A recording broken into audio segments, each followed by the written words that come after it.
I think it's pure comedy that the creator of the video I'm about to show you added a brain emoji right after she misspelled the word thoughts.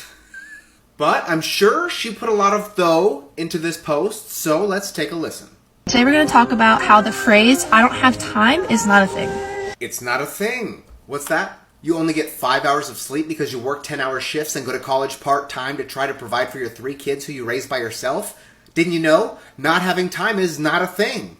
So I constantly hear people complaining about the way they look, complaining about their body, and just their lifestyle in general. Did you ever think, hey, maybe this person has more responsibilities and obligations than I do? Maybe they have more barriers to fitness that make finding extra time really difficult? No, that couldn't be it, right? And when I go to ask them, like, why don't you start going to the gym? Why don't you work on yourself? Like, start meal prepping? Their main excuse is always saying, "I don't have time." All it means when you say, "I don't have time," is that it's not a priority.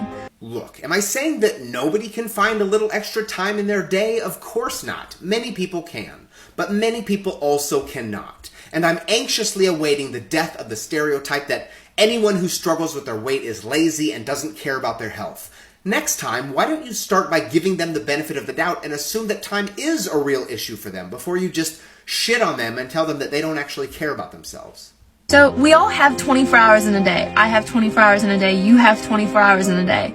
It's all up to you with what you do with those 24 hours. If you really think that the 24 hours of a 20-something-year-old with no children whose only responsibilities in life are college exams and swim practice are the same 24 hours as, say, a single parent with a disabled child who also cares for their elderly parents, who cleans and helps with homework and rides the bus to and from their 2 jobs just to try to make ends meet, you're blind and ignorant of the struggles that real people face every day.